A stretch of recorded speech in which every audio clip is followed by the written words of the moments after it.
Hey guys, and welcome back to another episode of Behind the Crimes with your host, Michelle Sutton.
Okay, welcome back to another episode of Behind the Crimes with your host, Michelle Sutton. Don't know what happened. Everything went black. The whole screen was just black. Anyways, you guys, please hit that like, hit that share button, comment, and let's fight this algorithm. We're going to do things a little bit different tonight. We worked on something new today. Kristen and I made a preview of what tonight's episode would be, and just kind of like trying some new things, trying to fight this algorithm. Right now, everybody is covering the same thing, and yeah, so what we'll do is I will play through the preview, and then we are going to start breaking that down. It is in bullet points, and then I will stop and chit chat with you guys and all that good stuff. So let me see who all is here.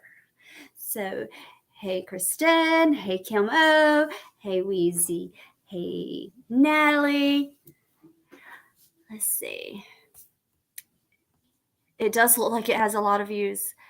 Hi, Cherokee, Sister, Foxfire. I think I got everybody. All right, so. Whew.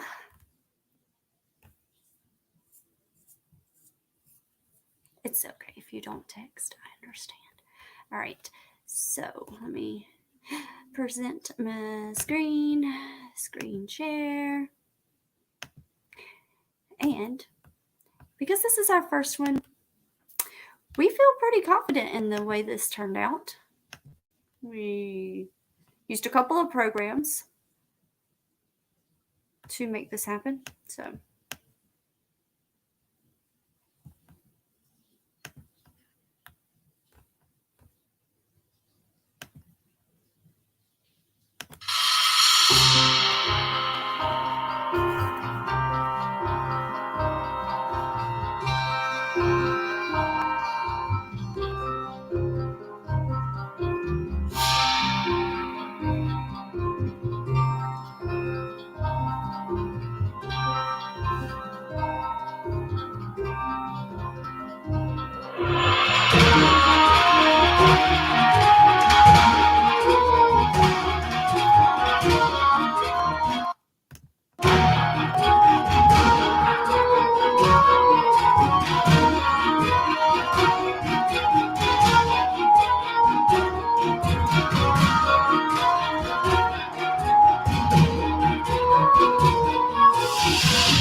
for you guys? Do you guys feel different now that we know a date? Hi, Megs. Hey, Jay. So what do we guys think? Make sure you guys go like that video. Give it a watch. It's only a minute long, so it doesn't take but just a minute to watch it. Give it a like, comment on it. Let's try to get this stupid shadow ban lifted. Okay, so I will go and grab that link and I will drop it. Or if one of the mods wants to grab the link and drop it, that would be great. All right, so need to get that video back up so we can go through the bullet points. And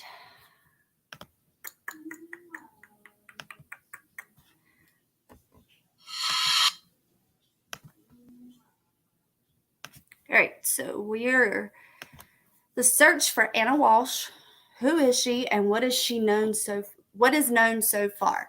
So really quick, who's heard of this case? Who's caught the headlines of what is going on with the Ana Walshe case?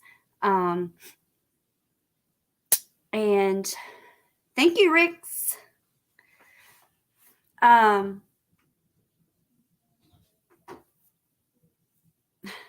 if you put a 1 in the chat if you have been following along with the Ana case, and 2 if you have not, but you want to know more.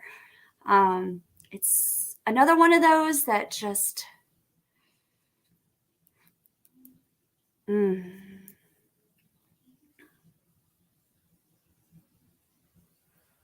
there's the link, guys. Click on it, go watch it. And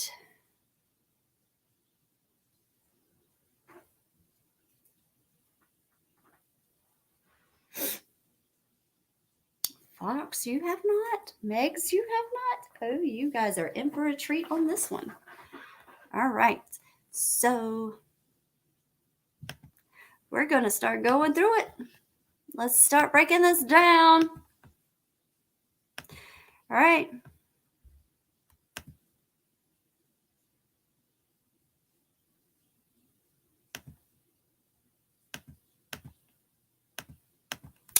All right. So Ana's background, we're going to start there.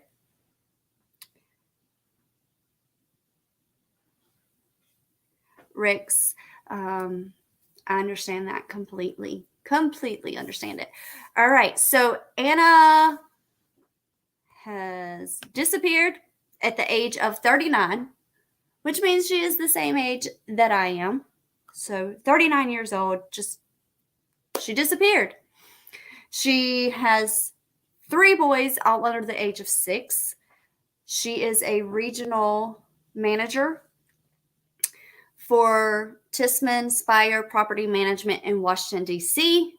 So that sounds very prominent. Since February of 2022, she has worked during the week in Washington, D.C. She stays in the family's Washington, D.C. townhouse during the week.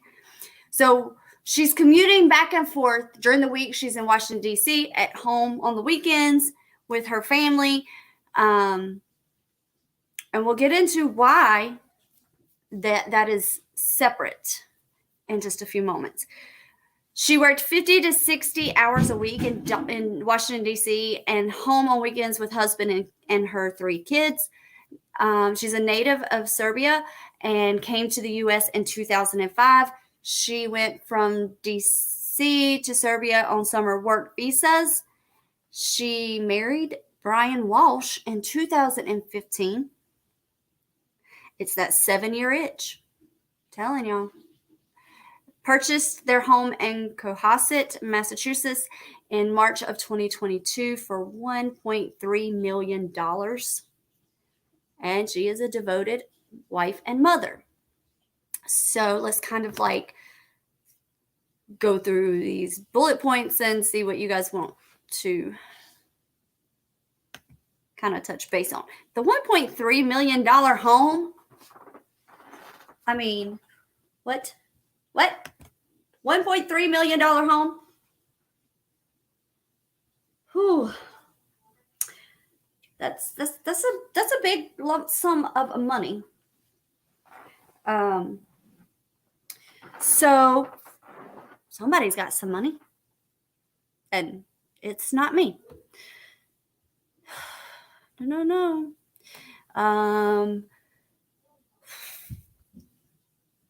Let's see what else. Was there anything else that we wanted to touch base on this? We've introduced Brian Walshe. We introduced him via the bullet point that she married him in 2005. She came here in 2005. So she'd been here for a while. She sounds to be the breadwinner in the household, in my opinion. April, I would agree. I mean, she's got a pretty prominent job. All right, so let's move along. And let's look at Brian's background. Okay. Brian is 46 years old. He married Ana in December of 2015. He is the father of their 3 boys, ages 2 to 6. So again, 3 boys under the age of 6. He was the CFO for 2 companies and international business strategies. Comes from generational wealth. So the family background is that there was quite a bit of wealth. The U.S. District Court charged him with wire fraud for selling 2 fake Warhol paintings. The next point is that he pled guilty to wire fraud, interstate transportation for a scheme to defraud, possession of converted goods, and unlawful monetary transaction in 2021. Then he was placed on electronic monitoring house arrest, awaiting his sentencing. And then in June of 2022, Ana wrote a letter, like an impact letter, to the court on behalf of her husband. It stated, quote, Brian has been consistently working on breaking the past habits of his family, and we are looking forward to the next chapter of his life. There's a next missing there, but it's okay. So what does Ana mean in this impact statement when she says he's looking forward to breaking the past habits of his family? That to me is strange thing to say. Are we saying that the family is, full of frauds? Is that what she is saying? I want to look more into his actual case with this fraud and these fake paintings and wire fraud and a fatal paper cut. I have not seen you in forever. Thank you for coming in and joining us. His head is shaped like a thumb. Well, I don't think he's a very attractive person at all. Yeah, at all.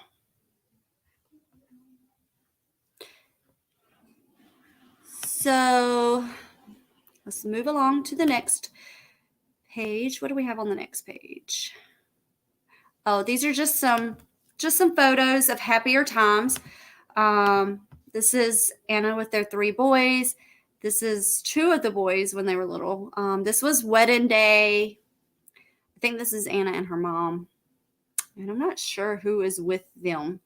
But, outside looking in, fairly normal family.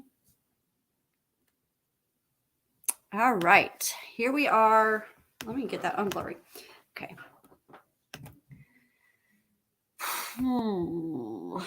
Okay, the source of this is from NBC, you guys. All right. So on January 1st. Aw, hey, little baby. January 1st, 2023 was the last time that Ana was seen by Brian between 4 and 6 a.m. when she reportedly left home to travel to Washington, D.C. for work.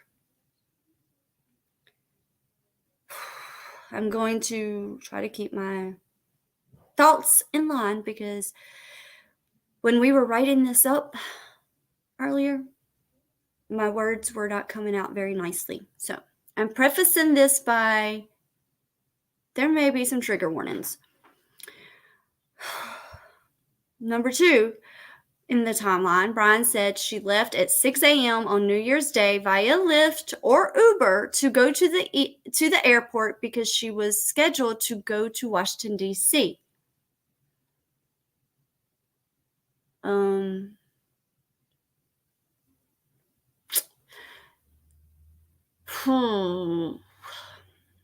Hey, KDM.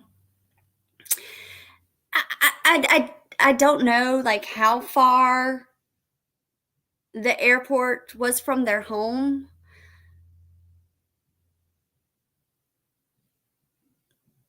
But if my husband made me get in, well, never mind. I forgot he's on electronic monitoring. I think it would have been cheaper for her to park at the airport, though. All right. The next point is that on December 31st of 2022, so the last day of last year, Anna and Brian had a friend over for dinner in their home. Said friend was in the residence from 8:30 p.m. to 1:30 a.m. the next morning. That night, Brian claims his wife said she had to return to D.C. on a work emergency on January 1st.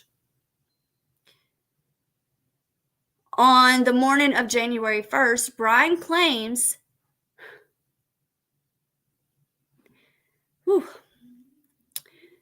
his wife got ready, kissed him, and said goodbye.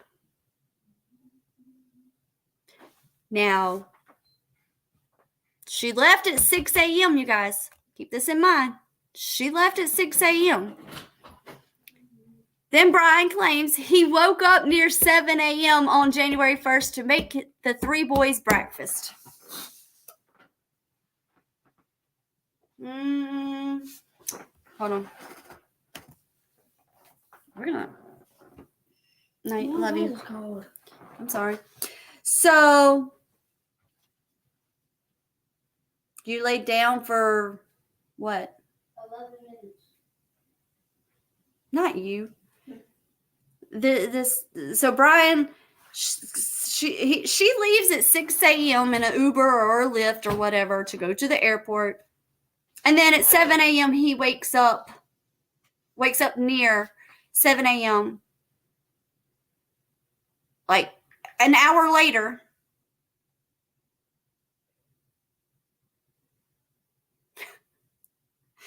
Oh, y'all cannot make this stuff up. An hour later, he gets up and cooks the boys breakfast.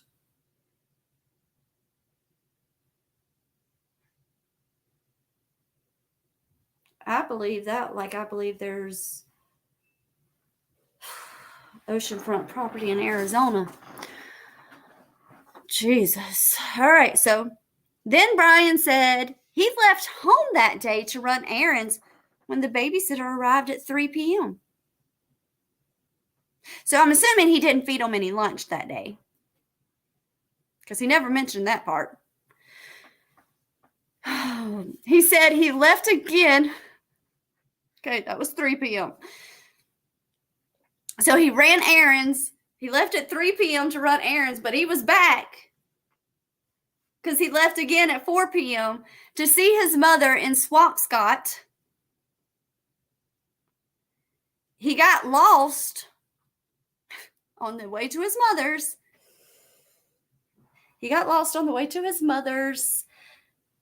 And it took an extra 30 minutes. Now, I'm sorry, but I know every single which way possible to get from my house to my mama's and anywhere else that I am to get to my mom and daddy's house. I ain't never getting lost going home. So, yeah, Brian. He forgot where his mama lives. Yeah. He got lost on his way home to his mama's. No. Okay. Then he said after 15 minutes of arriving at his mother's, he left again to run errands at Whole Foods and CVS for groceries and cleaning wipes.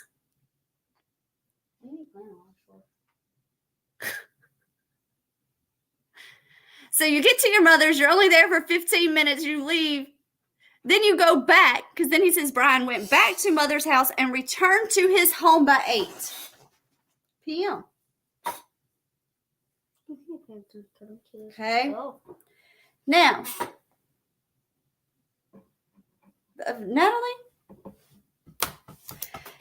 I'm thinking I could have come up with,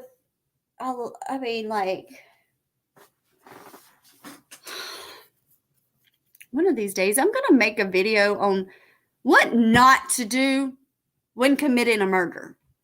What? Because these people just cannot get it right at all. So then, the police found no surveillance from either store, and Brian had no receipts. Again, I missed had. I forgot the word had there. I'm sorry. We make mistakes. It's okay. Go to bed. Okay, good night. All right. So they find no surveillance from either store that he went to Whole Foods and he went to CVS and there was no proof he was there and he has no receipt. All right. Then police found Anna had a plane ticket for January 3rd. January 3rd, 2023. She never showed for that flight, her job, or DC apartment, nor took any rideshare, any dates since January 1st of 2023. So what car did she get in that morning? When she said goodbye, what car did she get in? Because there's no proof that she ever took a Lyft or an Uber to get to the airport 2 days early on a flight that she never took. Like, these are easy things for police to prove.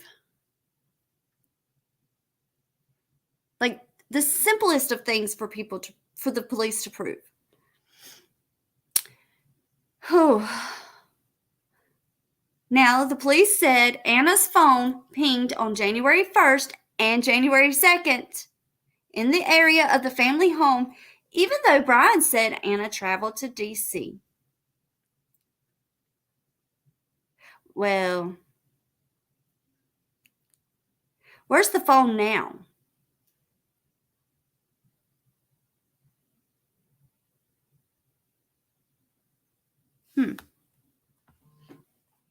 I don't know, you guys. I don't know. But wait. There's more.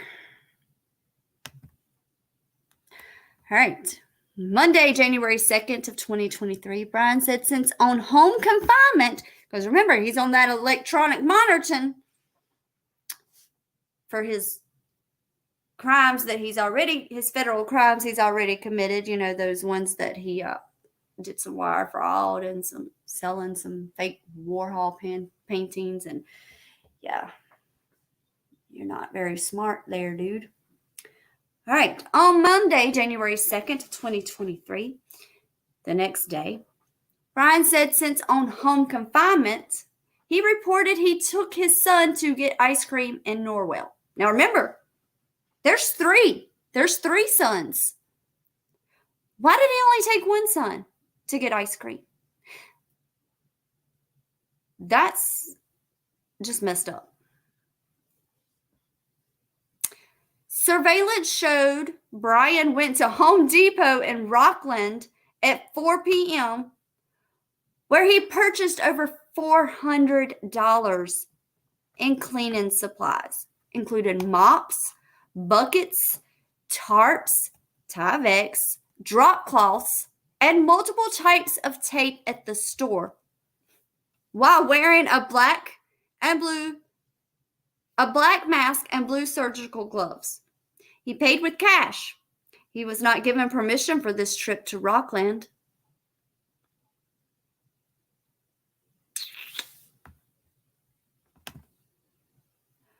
Well,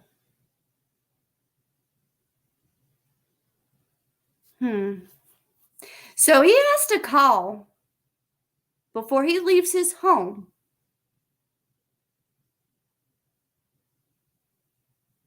But he didn't call for this one.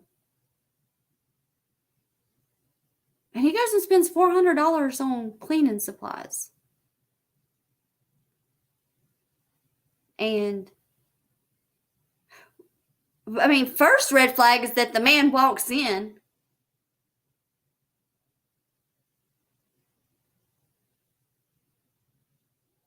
First red flag is that he walks in with a black mask on and blue gloves on his hand.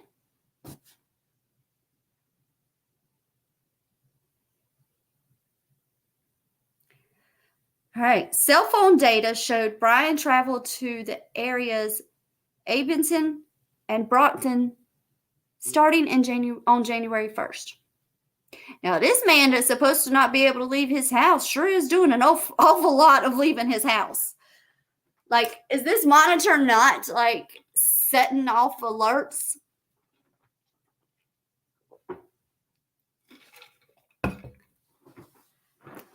Yes, April. So he's on ankle monitoring, electronic monitoring, and he just goes freely. And his wife is supposed to be at work in Washington, D.C. Rick, I have no idea what is up with the Brian. This is the third Brian in such a short amount of time. Like, we had Brian Laundrie, and then we had Brian Koberger, and now we have this Brian. And so our daughters are not allowed to ever date a Brian. Sorry, Brians. Y'all are screwed for the rest of y'all's lives. All of you. You can thank these three gentlemen. Okay, so he went into the store with his black mask on, his blue gloves, and he bought everything that you need to clean up a murder scene. Like, if you were premeditating this, dude, like, you should have bought, like, things here and there so it would look normal. All right. Cell phone data showed Brian traveled to the areas Abington and Brockton starting January 1st. I don't know why he went there, but he did. Wednesday, January 4th, 2023, Anna is reported missing to the Cohasset PD in Washington, D.C. by her employer.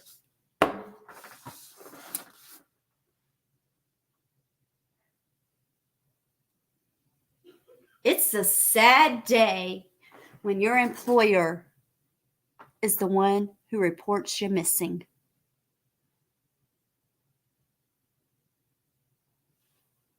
Just saying. Okay, so Brian said in court, he told the employer Anna was missing, and then he called to report her missing after talking to her employer. Huh? Somebody lying.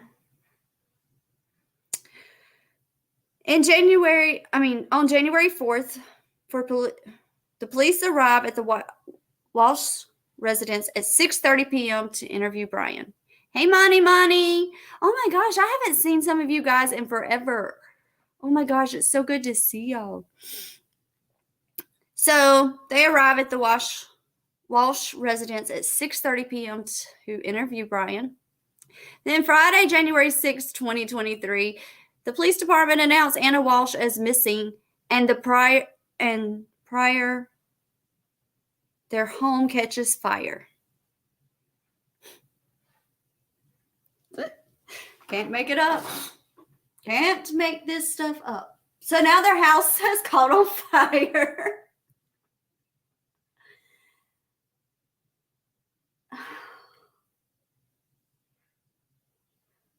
didn't know that part, you guys. This was one of the screens that was worked on while I was at the doctor's office. Holy moly. So the canine dogs and search and rescue teams set out to search throughout the day. Investigations showed the fire at the former residence was accidental.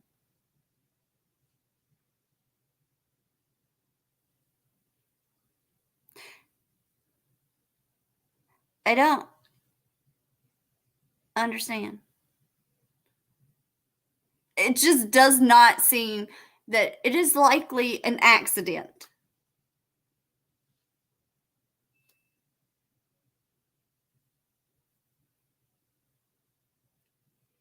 Coincidence, maybe? I don't know. I just don't. I don't know, you guys. Oh, hold on. Let it flip. Woo! Oh, you better back your butt back up.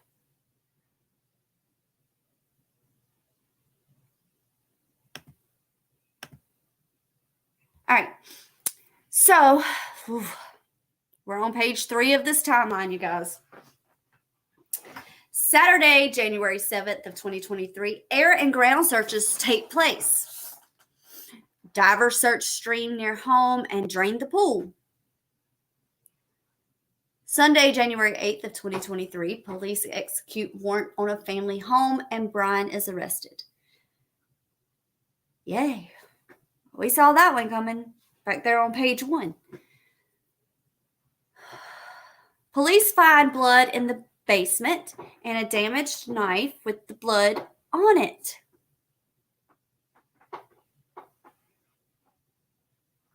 In the basement.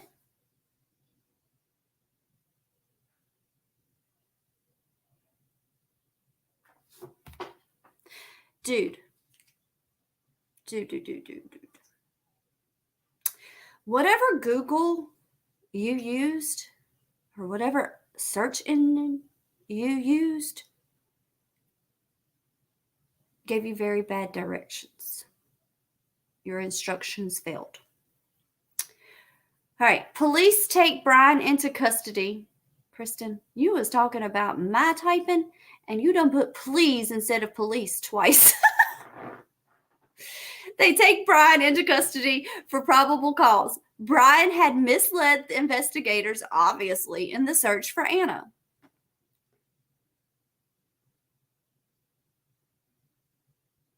There's a lot of that going on, too. Monday, January 9th, 2023. So yesterday, Brian is arraigned for intimidation of witness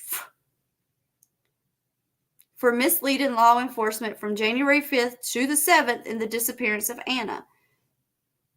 Well, why just those 2 days? Because he still hasn't told where she's at or what happened to her.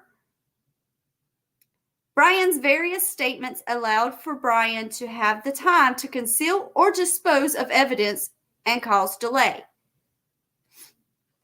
Home dude did not do a very good job of disposing of the evidence if the bloody knife is in the basement.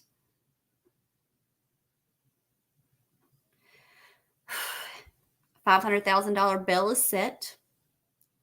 And dumpsters outside of Swampscott apartment complex. You know, those apartments that he got lost on his way to see his mama. Yeah. They searched the dumpsters outside of mom's home and removed the dumpsters for investigation.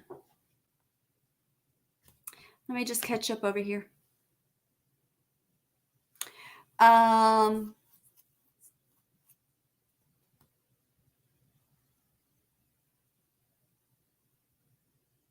I take it that it was a small fire, no major damage to the home. I'm not sure.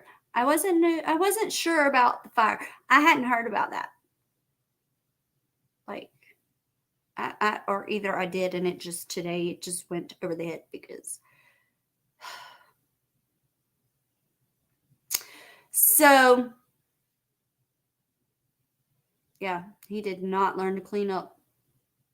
or follow directions or get the right directions, either way.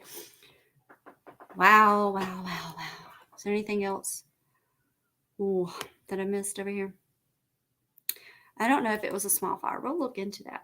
I refuse to say the perpetrator's name that are such narcissists. Even if what you say is negative, they love it. So I call them all douche pickles. Oh, Lord have mercy. Douche pickles. All right. Moving right along, you guys. Because, you know. All right. Oh, man. Hold on. We'll come back to the case narrative. Because you can't see that on the screen, and his court documents. I think that's the end of it. We're going to have to pull all this up.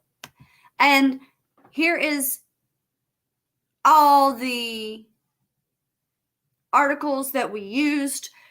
And you guys can go and find those if you want to read all the articles. We just took the major points and put them together for you guys.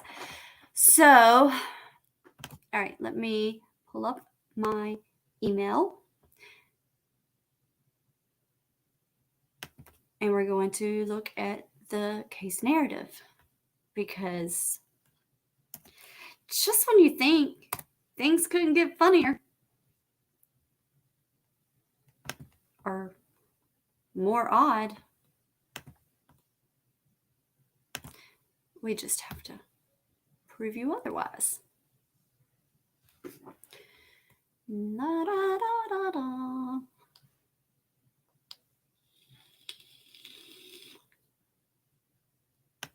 Oh my goodness.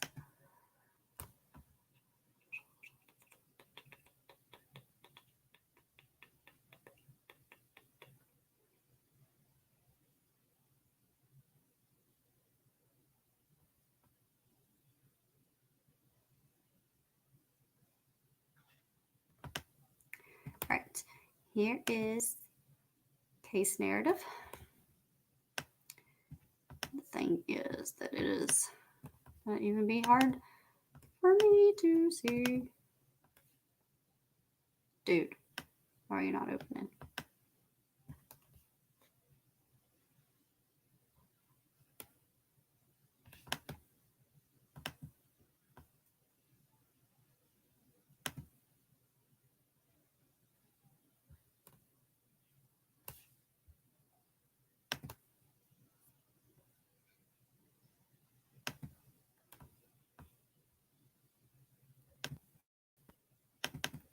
All right, you guys are going to have to bear with me because this is tiny. Oh, okay. It's not so bad over here on my screen. Oh, yes, it is. Yeah,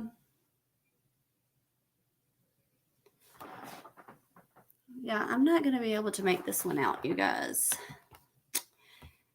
All right, Kristen, can you read is yours readable, legible? Because if yours is legible, I'll just pop you up here on the screen.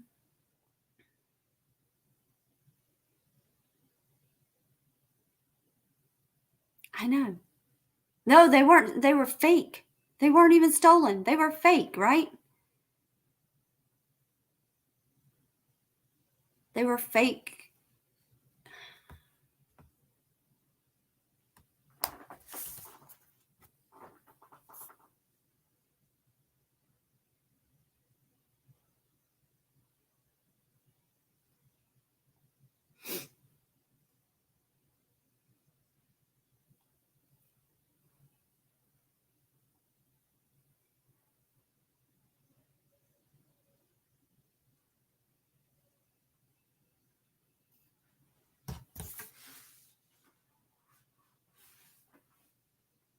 Oh, tell him happy birthday, Cherokee.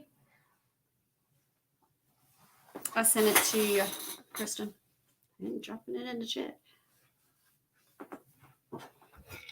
Yeah. He got those fake ones from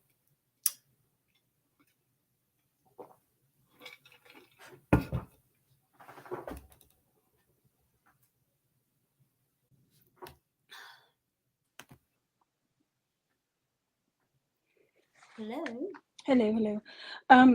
Okay, so the narrative and the court docs, I got them from that person on Twitter, and now I exited out and I can't remember her name. So I can try to get them again. But I think the more interesting information are the last 3 links to the articles I just sent you. There was 2, so you might want to just go through those. And then, because those will tell you about what's happened later on today. And then the last one I just text you gives us all more information on just how shady McShade Shorts that Brian is. He's super shady. It goes even the depths that it goes, far past the fake Andy Warhol paintings. It will blow your mind.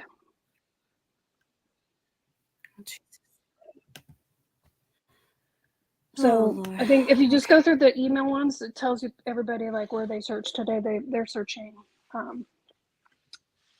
2 different locations of we're back at Dumpsterville and landfill stuff again, and incinerators.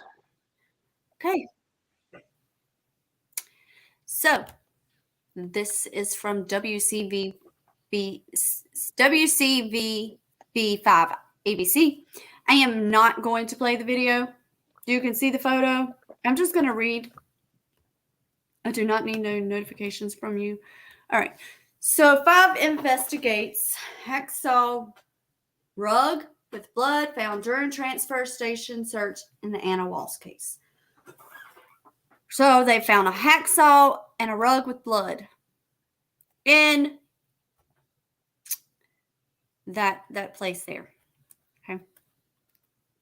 That's like, where did I see? I think it was in Tennessee that I seen a landfill like this where it was inside of the building. And I was just like, no, thank you.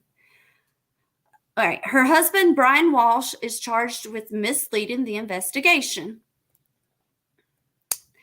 Investigators working on the search for Ana Walshe, a missing Cohasset woman, found a rug with blood on it and a hacksaw during a search at a transfer station in Peabody late Monday, News 5 Investigates has learned. A spokesperson for the district attorney's office said early Tuesday that pieces of potential evidence found during that search would be subject to processing and testing. The DA's office did not specify details about the items. Meanwhile, the missing woman's husband remains in custody on a charge of misleading the investigation, and the couple's children are in the custody of the Massachusetts Department of Children and Families. All right. Ana Walshe was reported missing on January 4th, but hasn't been seen since New Year's Day. Her husband, Brian Walsh, is in custody for the charge of misleading a police investigation. Brian Walsh is also awaiting sentencing in a federal case involving fake Andy Warhol paintings and was supposed to report his planned movements. Investigators say they found video of him making an unplanned trip to a hardware store where he bought $450 worth of cleaning supplies in cash. Prosecutors said blood and knife with blood on it were found in the basement of the home the Walsh family was renting. The DA's office said that search and processing efforts at the home concluded on Tuesday afternoon. Wait, why were they renting a home if they had bought one for $1.3 million?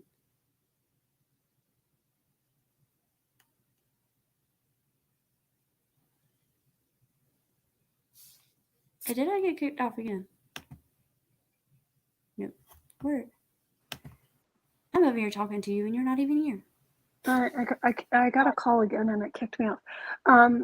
So I apologize. And yeah, it's weird because they had this home and then they sold it. So the one that was caught on fire, coincidentally at the same time she goes missing. And then they moved to this other big house. Like if you look at the house, it's $1 million home. So did they really buy it, or did they rent this $1 million home? So there's some gray area there, but it's still $1 million home that they're living in. But then this later article that I'm that you're going to read through will kind of show you like why, like Brian was doing shady stuff behind the scenes to try to get money to buy these $1 million homes and these cars and these other things. So, yeah. Jimmy said $450 worth of cleaning supplies, and he still left blood in the basement. He still left the knife. Did he like totally forget that he left it laying there? I mean, probably the most important thing. Did that he get tired? Used, I don't know. I don't understand. I don't understand people, but the audacity of this guy is just like blows my mind. Okay. $450 worth of cleaning supplies. My cleaning ladies would love that. That would help them with lots of things. The DA's office said that search and processing efforts at the home concluded on Tuesday afternoon. Well, that was a fast search and rescue. Items found during a search at a transfer station in Peabody include a hacksaw and a rug with blood on it. News 5 Investigates has learned the Department of Children and Families has taken custody of the couple's 3 children. In addition to the search of the transfer station in Peabody, investigators on Monday also visited the trash area at an apartment complex in Swampscott and a waste-to-energy facility in West Wareham. Investigators concluded their search of the family's home on Chief Justice Cushion Highway on Tuesday. From Sky 5, investigators could be seen walking in the background of the home as other investigators were seen removing yellow police tape that had cordoned off parts of the rear of the home, including a patio area. Ana Walshe, a 39-year-old mother of 3, has not been seen since the early morning hours of New Year's Day. Her husband, Brian Walshe, 47, was arraigned Monday in Quincy District Court on a charge of misleading a police investigation in connection with the disappearance. A police report indicates that he told officers his wife was leaving for Washington, D.C. early on the morning of January 1st. Who's this person? I think it's just a friend. If y'all were to look at her social media, she is absolutely a ray of sunshine. She lives for all of her friends that she has. She loves working in DC. So all of her stuff is really like, prior to COVID, there was some stuff, there's pictures with Brian in there, but pretty much after 2020, everything is just revolves around her work and her travels and her children. So this, I think, this is somebody she works with. Or it's a friend, but it's okay. Yeah, it's not the babysitter, because I've seen a picture of the babysitter. Ana Walshe was reported missing on January 4th by her employer, Washington, D.C. based real estate company, Tishman Speyer. Police were notified around January 4th by her employees in Washington, D.C. that she had not shown up for work on January 4th. That was the first time that anyone was notified that she was missing. Norfolk Assistant District Attorney Lynn Bayland said in court on Monday she actually had a plane ticket for January 3rd that she did not use and did not show up at the airport. Oh, no, because she left on the 1st. Remember? Mm-hmm. She took an Uber or a Lyft to get to the airport on January 1st. Yeah. Okay, prosecutors said that during Brian Walsh's court appearance, the blood and bloody knife were found in the basement of the family's home shortly after he spent approximately $450 on cleaning supplies. A police report revealed that he wore a surgical mask and gloves at the store and used cash to pay for the purchase. But kept no receipts when the cops asked to see the receipts for his purchases of over $450 worth of cleaning supplies. No, that was supposed to have been for the Whole Foods and the CVS. Well, he had no receipts, I thought, for the whole dang thing. Like, he never kept anything. But it didn't. He claims that he went to Whole Foods and CVS, but they couldn't find. They couldn't find any stores. But they found surveillance of this Home Depot excursion at the Home Depot. That's not even very. But it was a couple of days later. Yeah. Also, according to the police report, Brian Walsh said he and his wife hosted a friend for New Year's Eve dinner, and that friend left around 1 a.m. or 1:30 a.m. He further told the police that his wife told him early in the morning that she had a work emergency that required her to fly to Washington, D.C. She's a real estate agent. Don't think there's going to be too many emergencies there. While police said that they were told Ana Walshe was supposed to take a rideshare to Boston Logan International Airport on January 1st, prosecutors said no ride was scheduled for that day. News 5 investigates has learned through court documents that Brian Walsh is awaiting sentencing on a federal case involving fake Andy Warhol paintings, and he is supposed to request permission to leave his home and specify the time required for each trip. Prosecutors said that investigators could not substantiate his claims of getting lost. Substantiate. I'm still just tripping on the fact that he got lost going to his mama's. He didn't get lost going to his mama's. He was doing some other extra activities on the way to his mama's. Can you imagine just sitting in this interrogation room and the man says that he got lost on the way to his mother's house? Oh, Jesus. Getting lost on his way to his mother's home or going to 2 stores on January 1st. Brian Walsh said he was without his phone that day. How convenient. Brian Walsh also has reported that he only left the couple's home on January 2nd to get ice cream for his son. However, surveillance video at Home Depot in Rockland showed him purchasing the cleaning supplies, including mops, a bucket, and drop cloths, and various kinds of tape, officials said. He's on surveillance at that time on January 2nd, even though he said he never left the house. Police obtained a search warrant and actually searched the house with crime scene services.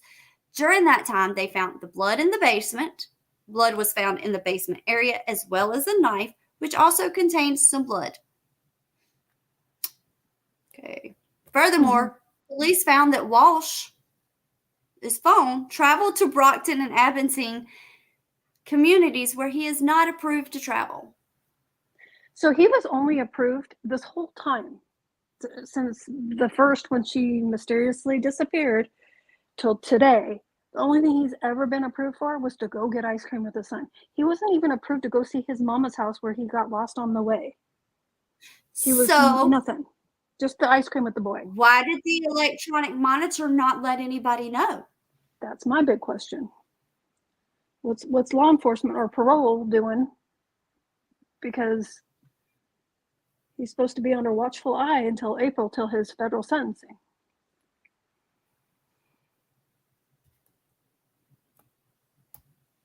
Following the police activity, I have lots of questions.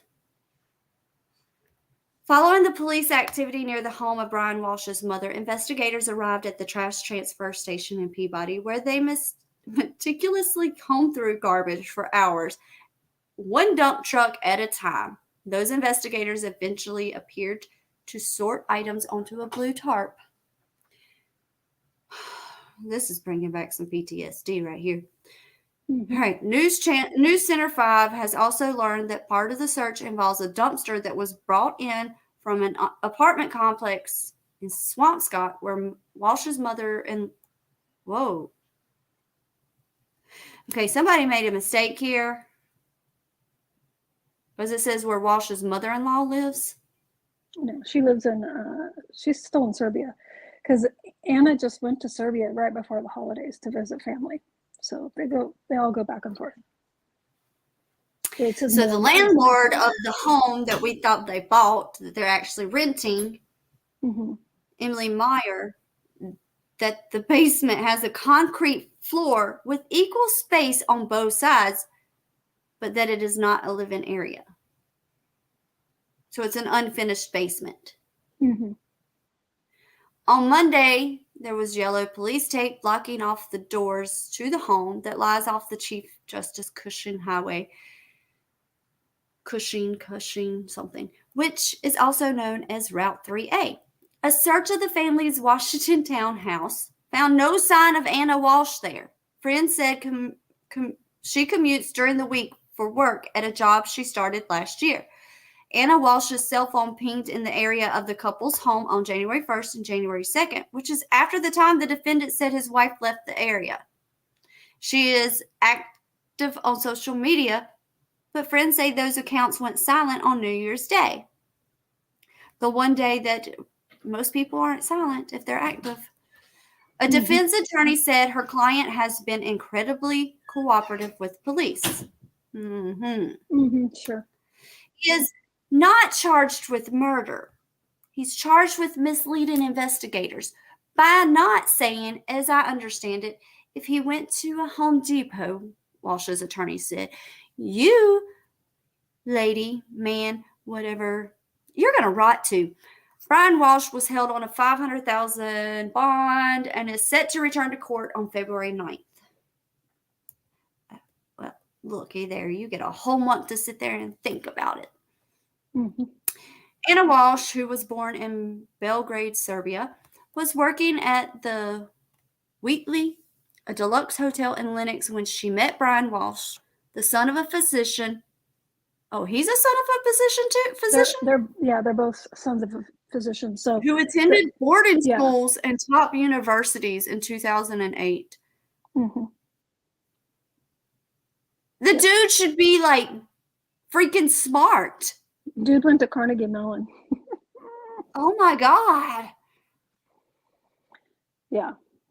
But like literally the last article I just sent you to your email, it gives us so much of Brian, like through the years and stuff, like cousins, friends, everybody's chirping like birds. So yeah. Okay, the couple married in 2015 and they have 3 young sons together between the ages of 2 and 6. Ana Walshe is now a dual citizen of Serbia and the United States and has family members who live in Serbia, according to Acting Consul General Ogul of the Republic of Serbia's consulate in New York. He said members of the consulate had met Walshe through the course of their work. The whole of Serbia is following media reports of Anna's disappearance, and we are all joined in hoping and praying for Anna's safe return, despite the latest grim developments. I don't know how to say his name. Valak wrote, our hearts go out to her family and especially to her young children who deserve to be reunited with their mother. Okay, now you got my heartstrings. Okay. Yes, Wheezy, not all smart people are smart. And yes, both Brians were supposed to be smart. However, we're going to throw in a third Brian in there. We got Brian Laundrie. We got Brian Coburn. I don't think he was supposed to be smart. And we've got this Brian. And I tell you what, none of them were smart. Because there's intelligence, but there's not common sense smart. So I'm sorry, but this Brian makes the other two look pretty darn smart. I'm just saying. So Anna is 5 feet 2 inches tall and weighs 115 pounds. You little heifer. 115 pounds. You suck after 3 babies. Petite little thing. She has brown hair, brown eyes, and an olive complexion, and speaks with an Eastern European accent. And then there's the tip lines. Okay. Now, let's look at this one. We're going to share this tab instead. But I'm going to come back to my comments and see. I feel like I'm... I mean, I don't know if you really want to go through all this, but you got all the hatchets and the incinerators going on in this one. Oh, yeah, we want to go through this. Okay. All right. I do. I don't know if you guys do, but I want to go through the incinerators and hatchets. Yeah, because in Massachusetts, they do something a little different because they only keep some of the disposed things in dumpsters, and others they put through incinerators to get energy. So it's something different that they do in Massachusetts. So yeah, I have to learn a little bit more about their whole disposal waste management system. But Katie, I think I'm going to write a book or make a movie on how not to commit a crime, because That's all I've learned lately. Mm-hmm. Like, They read some books or watched some shows that weren't very. They didn't get the plot. They didn't get it. They didn't get all the information they needed. all right, here we go with the I-Team hatchet hacksaw blood found in Peabody trash facility during Ana Walshe search. And what's crazy, you guys, is this only took them like what, 4 or 5 days? Mm-hmm. Investigators searching for evidence in the disappearance. It looks like it's different types of, like the facilities look way different than Savannah, Georgia did. You know, those were out in the elements. These look like they're Well, yeah, but I'm just saying, like, overall, it's not, usually the evidence is not found this fast. Mm-hmm. So, investigators are searching for evidence in the disappearance of the mother. Ana Walshe found trash bags with blood, a hatchet, a hacksaw, a rug, and used cleaning supplies at a transfer station. What in the world? Why did you use the supplies at the transfer station? Oh, wait, no. No, they found it at they were able to find those things. Mm-hmm, yeah, I got the transfer station. I did that wrong. Yeah. And he's just so ugh. She's just cute as can be. All right. So WBZ has also learned state police searched the Southeastern Massachusetts Recycling Center in Wareham Monday, but did not find anything. The facility converts waste into electricity within a day. So anything that was brought there several days ago has likely been put through the incinerators. In a statement Tuesday, a spokesman for Norfolk District Attorney Michael Morrissey would not confirm what investigators found during their searches. Search activity conducted north of Boston yesterday resulted in a number of items being collected, which will now be subject to processing and testing to determine if they are evidentiary value to this investigation. No detail on those items will be disclosed at this time. Okay, so there's more than just hacksaws and hatchets and incinerators, apparently. Wow. Authorities wearing protective suits and police officers with dogs searched the facility on Newberry Street in Peabody Monday, looking for clues linked to the disappearance of the mother of 3, Ana Walshe, 39, was last seen alive January 1st after New Year's Eve dinner at her home with her husband and a friend. Where were the children?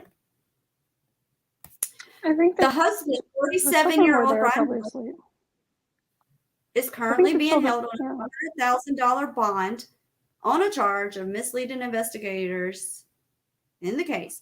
He pleaded not guilty at his arraignment Monday in Quincy District Court. Yeah, I don't think you probably should have done that. The Department of Family Services has taken the couple's kids. Prosecutors said a bloody knife was found in the family home's basement, and Brian Walshe allegedly purchased the $450 after her disappearance. His car has been impounded. Oh, and by the way, do y'all want to know what kind of car the man drives? Wait, Michelle? We'll look at that. We will look at that. Bree is responding in the chat. This case is going on down the street from Bree, so maybe Bree has some information. Ooh, Bree. Oh, Wareham. But she's also saying the case is going down the street. So Bree, I am not good at these names. So if you want to correct me, by all means, please do. I am from the South. We don't have names like this. But oh, she doesn't have any information. So she's just following along with us to get the information. Mm-hmm. Yeah. Okay. Well, I'm sure that this is like blowing your mind just as much as it is mine. And I'm sorry that this has happened in your community, your neighborhood. I can't imagine what you guys are thinking and feeling right now. So my prayers are with you and your neighbors. She doesn't have any info, but the guy is so dumb. Yes, Bree. We agree. Oh, we are in agreement with you, Bree. Yeah.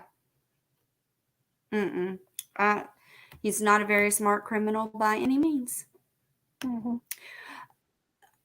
So maybe they're renting. Maybe they had to get rid of their $1.3 million home because they had to pay so much in lawyer fees during that whole Andy Warhol paintings. You know. Yeah. Well, plus they have the townhouse in DC as well. So who knows what the. I mean, but I'm going to go with a lot of their money had to be tied up in legal fees if he was still facing sentencing and all that this spring. So I want the court case documents for that.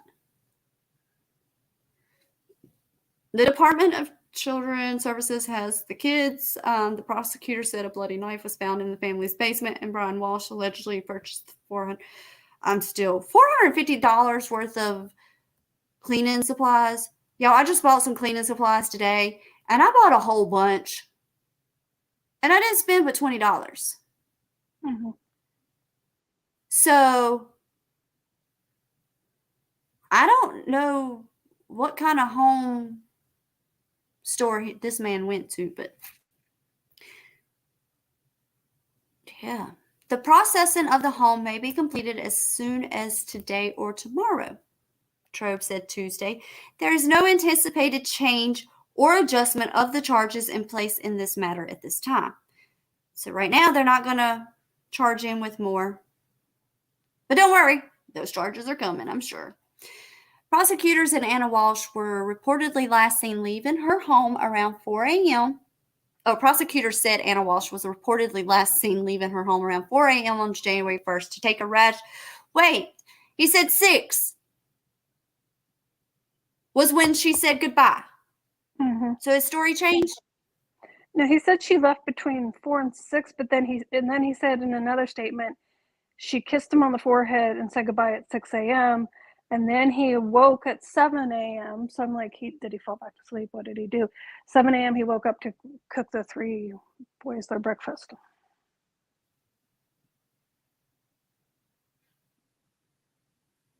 So well, anyways, she never made it to the airport or to the ride share. Ana Walsh's cell phone never left the area of their home. So she didn't take her cell phone to the ride share, to the airport. She left it behind. Yeah, dude. There are no anticipated searches of public areas today, but that might change should the work of the detectives develop additional areas of potential investigation. So. Oh, no, Weezy's saying he said he woke her up to make breakfast for the kids. Well, even then, he's made 3 different statements, so which one's true, you know? Maybe that's why the law enforcement. No, he didn't say that. No, he didn't say he woke her up. He said he's seen her.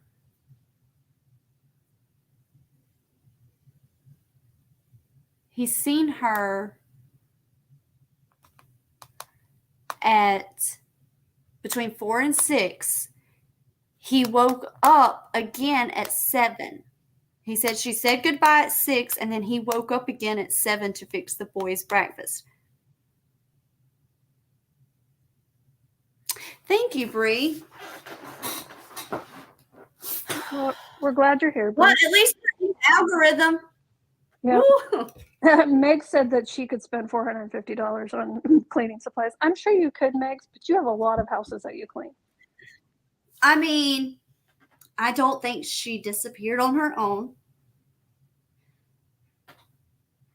That's not what I meant by the next Gone Girl. But I probably should have fixed that. I wasn't thinking about the movie at the time.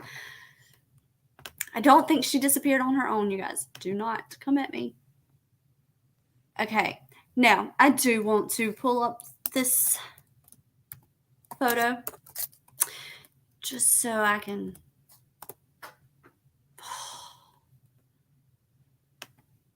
I'm sorry. This photo really, really, really makes me mad and really, really makes me want to just. Hold Let me just. But that, I think the photo. Let me just show you. Let me just show y'all how sick this man is. Okay.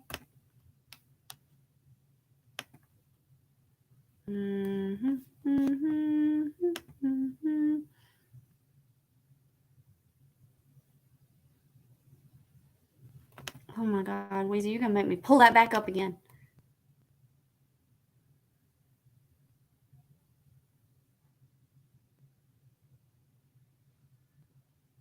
Where did?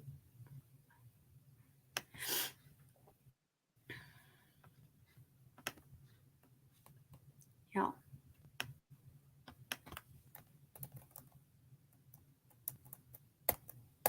As he is walking out of court. Somebody want to get that smile off his damn face. This is what he looks like walking out of court.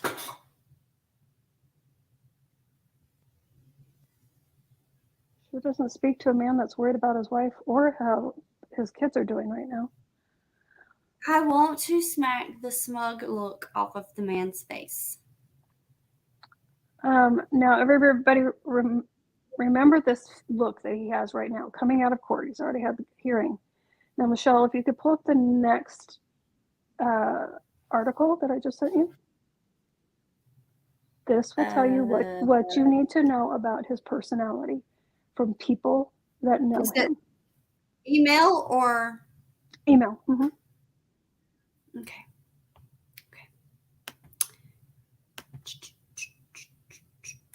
Oh, no, I need to go here. Come on now, work with me.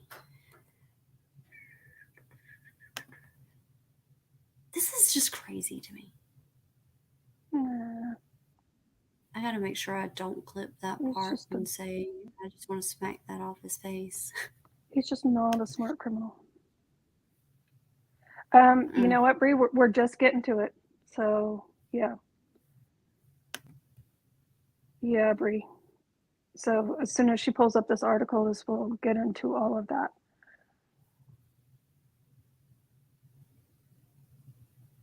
Oh my gosh. This even says Shady Brian. Yeah, Shady Brian. This is going to be good. All right. Here we go, you guys. Okay, we just scratched the surface of Shady Brian. Now you get to know who Brian really is.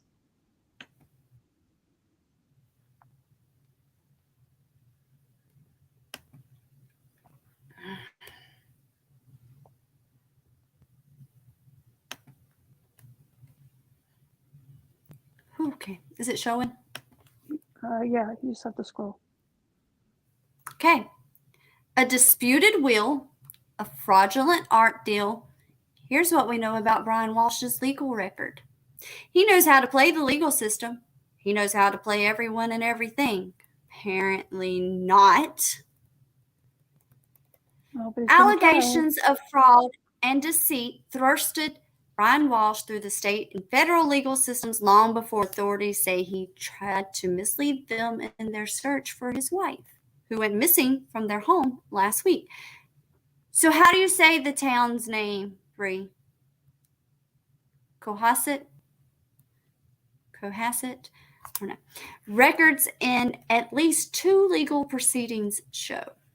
Walsh, who was 47, not only pleaded guilty to selling 2 fraudulent paintings by Andy Warhol in 2016, but he has also been at the center of an ongoing dispute over his late father's will for several years after family and friends alleged he destroyed the document and wrongly took over management of his father's estate. Mm-hmm. He offloaded prized heirlooms, including paintings by Joan Miro and Salvador Dali, before a cousin intervened, court filings allege. Brian is not a trustworthy person, and his affidavit is based on lies and misrepresentations, a long-term friend of his father wrote in a 2019 sworn affidavit filed in Plymouth Probate and Family Court. He completely crafted fabrications and misrepresented reality to suit his needs, which are consistent with his pattern of appropriating his father's money, which he had skillfully done in the past. In the same affidavit, the friend who knew Walsh since Walsh was 13 years old wrote he was told by Walsh's father that Walsh was professionally diagnosed as a sociopath. Yep.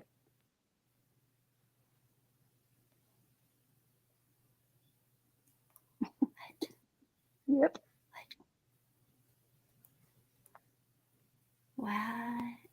Okay. When a different friend reached out to one of the father's other acquaintances, he simply said, Brian is an evil person and capable of just about anything, according to another affidavit. I want nothing to do with this. Yeah, I'm thinking I don't either. I don't know if I want to cover this anymore. Walsh was in police custody Tuesday, a day after he was held on a $500,000 cash bail. He pleaded not guilty in Quincy District Court to a charge he misled police in the probe into the disappearance of his wife. Anna, a 39-year-old Washington, D.C. property management executive and mother of 3, has been missing since January 1st, when she was last seen in the early morning hours at their family's Chief Justice Cushion Highway home, investigators have said. All right. During Brian Walsh's arraignment, prosecutors said investigators found blood and a bloody damaged knife in the basement of the family's home. Investigators also determined Brian Walsh purchased about $450 worth of cleaning supplies on January 2nd. He knows how to play the legal system. He knows how to play everyone and everything. I haven't bought a thing he said yet, but Ron Rivlin and an art dealer who was defrauded by Brian Walsh in the Warhol deal told the Daily Beast on Monday. He's very calculated. Here's what to know about Brian Walsh's past legal record. Okay, so he allegedly destroyed his late father's will, which left him his father's best wishes, but nothing else. Yes, his father didn't give him anything. He just gave him his best wishes.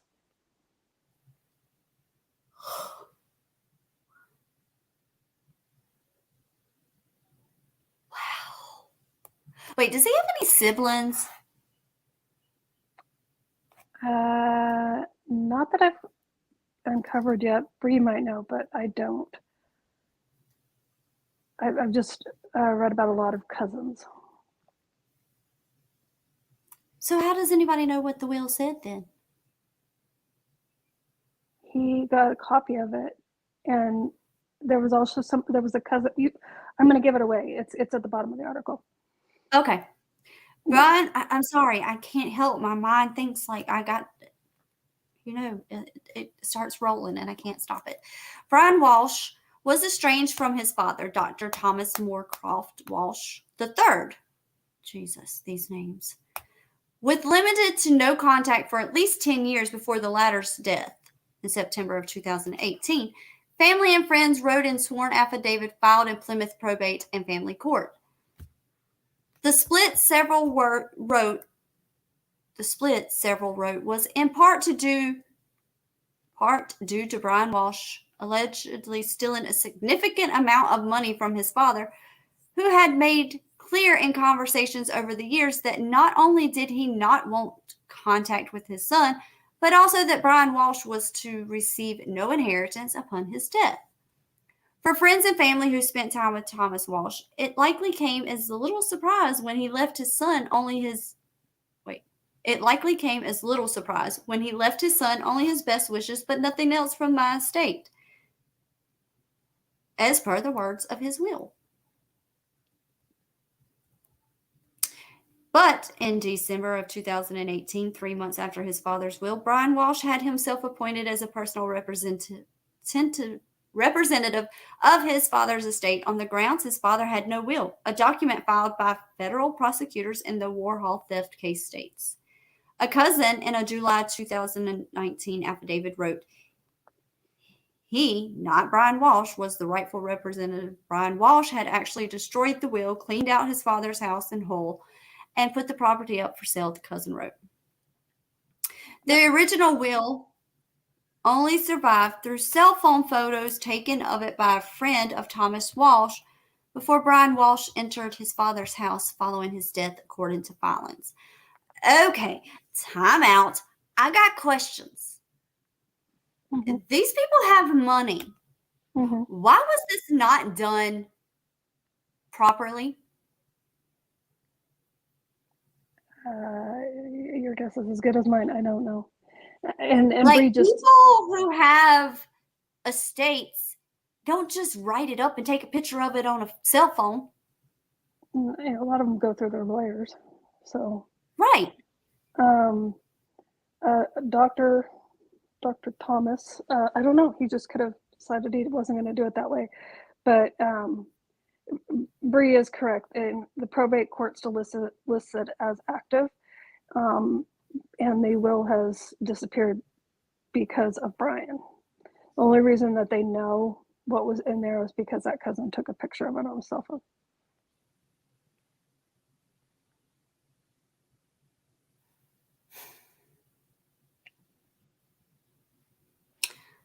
The friend took cell phone picture of the will, but did not tell Brian Walsh, from whom he felt bad, one filing in Boston federal court states.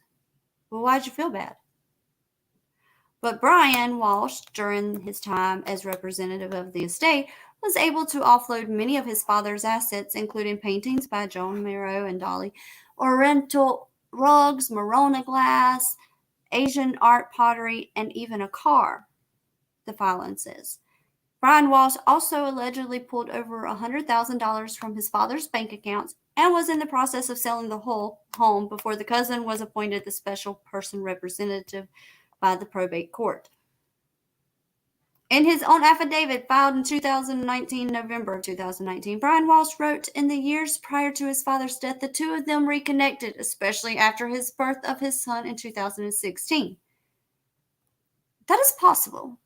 I'm not going to rule him out yet. He also wrote he was never made aware of an existing will and that the will presented to the court is a possible forgery because his father would have been unable to write it due to a medical condition at the time it was dated. Oh. Well, we've kind of done. I've been through this. So he could have done it with an attorney, even if he didn't have the means to write it himself. He could have sat down and dictated it with the attorney. Okay, so when we were told that my grandpa had a will, kind of find out he didn't. So we had a whole mess. So then my family decided that they wanted to write the will, and get him to sign it. And I was like, you cannot do that because he is not coherent. Like legally, he is not coherent. So if this was the case, then Brian Walsh would be correct. I don't know that his father had dementia or, had something going on with his mind or not. So it's possible. Just saying. Y'all know I always try to find both sides of it. It's not changing my opinion, but the possibility is there, y'all. But others heavily disputed Brian Walsh's account. So they pretty much need a doctor's opinion on this one.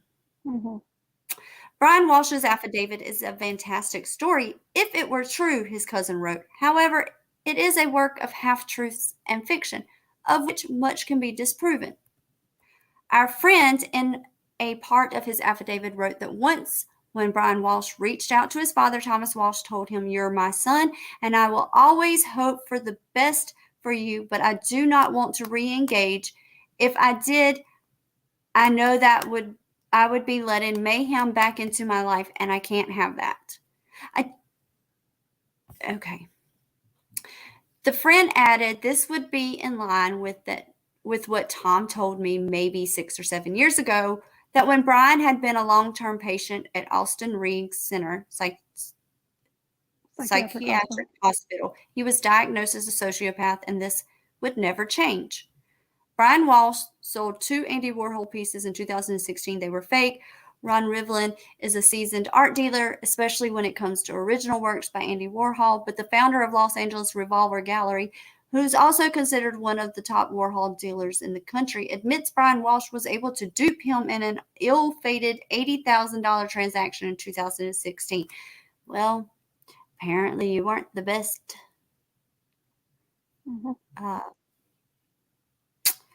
at telling their original works there.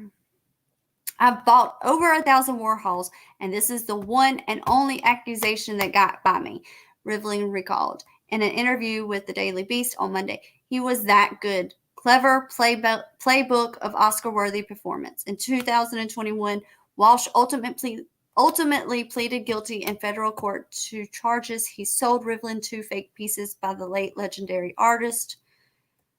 In early November 2016, a customer scrolled through eBay, the massive auction-based website, and stumbled on an eye-catching listing. For sale were 2 Andy Warhol original paintings, both from the framed artist in 1978 series of untitled abstract canvas paintings known as Shadows. The included photos showed the 2 works were authenticated by Warhol's estate. Walshe first got the paintings from a friend during a visit to South Korea. As prosecutors later said, Walshe reportedly claimed he could sell the pieces for a good price, and the friend agreed he could take the 2 works along with several other fine art pieces. After that, though, the friend was unable to contact him again, authorities said. Walshe reportedly tried consigning the 2 pieces on May 30th of 2011 to a New York City gallery, but it would not accept them without a bill of sale. 5 years later, a buyer, Rivlin, eventually arranged to purchase the paintings after the eBay listing went up, but the transaction was outside of the e-commerce giant. Rivlin's assistant flew to Boston on November 7th, 2016, and handed Walshe a cashier's check for $80,000. The Massachusetts U.S. Attorney's Office said that the 2 signed a contract that said Rivlin had 3 days to receive a full refund. Walshe immediately cashed the check on November 7th and took $33,400 over the next 2 weeks from the same account. However, authorities said Rivlin removed the supposed painting from the frames on November 8th and quickly discovered there were no Warhol Foundation authentication stamps. The canvases and staples appeared brand new. When he compared the paintings to the photographs from the eBay listing, they did not look identical, prosecutors later wrote in a press release. Rivlin told the Daily Beast he immediately tried to contact Walshe, but his phone calls were unreturned. He then tracked down Walsh's wife, Anna, who was working at a Boston hotel at the time, and also called up Walsh's mother. The following day, Walshe emailed Rivlin with reasons why he claimed he didn't have his phone with him and wrote he would like to return your $80,000 ASAP, court documents show. Once you receive your money, please send me the shadows, Brian wrote. I need to investigate what happened on my side of this transaction. I don't want to suffer financially from this transaction, especially if the fault is on my side. Weeks went by, however, and Rivlin didn't receive his refund. Eventually, Walshe returned a total of $30,000 of the $80,000 he owed Rivlin, and Rivlin never heard from him again. The irony in all of this is that there was a window of time when he could have just returned my money, and he didn't, Rivlin told the Daily Beast on Monday. He started returning my money, and I told him that if he returned it all, I wouldn't pursue it any further. He took a chance, and I followed through on my promise, and I did my own investigating. So I helped the FBI with everything to make it more chargeable. In April of 2021, Walshe pleaded guilty in the federal court to several charges in the connection of the fraudulent transaction. Rivlin said his lawyer told him not to expect the outstanding balance Walshe still owes him. The paintings, meanwhile, have now been sold outside the country. The case is telling of Walsh's masterful ability to coerce people, Rivlin told the news outlet. I couldn't break him down, Rivlin said. Lawyers, courts, all that, and he still didn't voluntarily settle. He never apologized. He also said it's incredibly sad to learn that Anna is missing. As a parent of young children, I'm having a hard time processing this and hope that she is found and reunited with her family, Rivlin said. In the immediate aftermath of the transaction, she seemed shocked and pressured Brian to call me. They were newlyweds at the time, and I got a sense from speaking with her that she wasn't in on the crime. Walshe was on house arrest in connection to the case when his wife went missing last week. In the fraudulent art case, federal judge Douglas Warnock in June of 2022 ordered a hearing on Brian Walsh's role in managing his father's will to determine whether he misreported his assets to the state ahead of sentencing. In probate court in Plymouth, Brian Walsh filed an affidavit on October 13 stating that he had prepared an inventory and account and am currently in the process of organizing a full account of the estate and intend to file it with the court as soon as it is complete. Don't think you're going to need that inheritance now. A pretrial conference is in the probate case is scheduled for April 19th.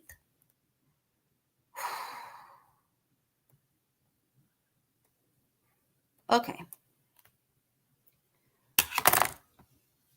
There's more, y'all.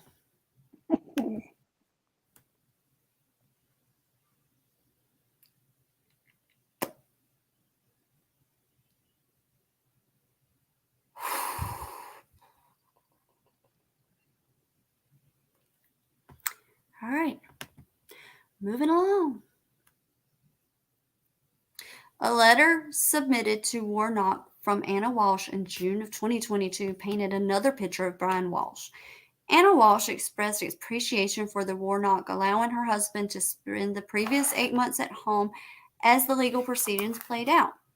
During these 8 months, our family was able to be together during many of the milestones. Our youngest son turned 1, our middle son started to speak, and our eldest son, who had just started kindergarten when we saw you last, is now only a few weeks away from completing the year and preparing for first grade, she wrote. He also lost his first tooth. Ana Walshe said her husband was also instrumental as her mother suffered a major neurological event in December of 2021. Brian was the one who heard my mother's sighs for help within seconds and immediately called emergency services, she wrote. He was quickly able to establish that she was in severe pain and that she needed immediate medical help. Now, months later, she has made about a 95% recovery, and she keeps repeating that she wouldn't be here if it wasn't for her son-in-law, Brian, Ana Walshe continued. Not only did he save her life, but he also brought her and the entire family comfort and joy during the course of her illness. She also wrote how Brian Walsh focused on charity work while continuing to care for his mother and the couple's sons. Brian has included our family and especially our sons in many of the charitable activities he has been partaking, she wrote. Whether it was walking for World Peace Day in Dorchester, or stopping by the Pine Street Inn in Boston to drop off food and sanitary supplies, Brian has been teaching our young boys from an early age how important it is to share the joy and be in contribution with time and resources. Brian has been working consistently on breaking the past habits of his family, and we are all working forward to the next chapter of his life.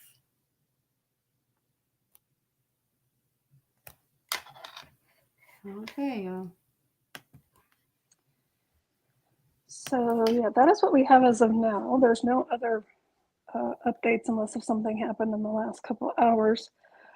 Bree, since you are local, if you do happen to find something before we do, you're more than welcome to email it to Michelle.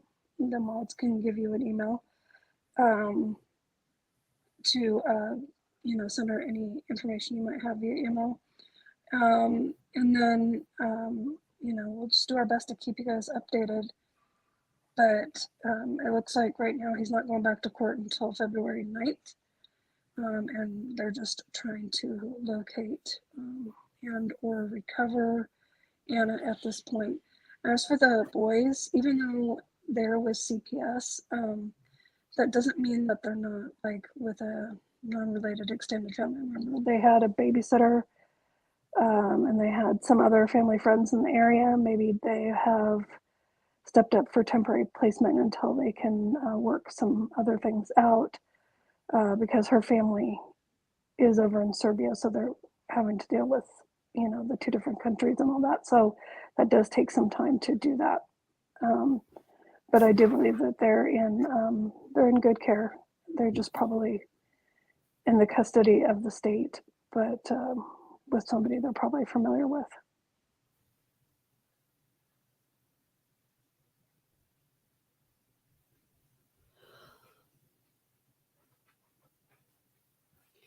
Well, I didn't think that these cases could surprise me anymore. No. But I think this one takes the cake, y'all. You're only 10 days into the new year.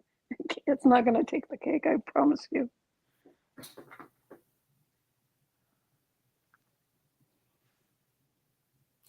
I don't know. Just thinking about all the things. Nope. Can't do it. Well, you guys, I think we have covered a whole lot tonight. And if your brain is not working, And that goes for anybody else in the chat. If you happen to come No. across something that you think is more factually based or correct something that's been out there, please do alert Michelle, because she wants to keep it as factually based as possible. So, Yeah, I like to keep it factual, but this man doesn't seem like he's very factual. I mean, no. I don't know.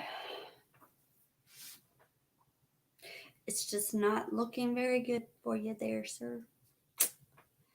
All right, you guys.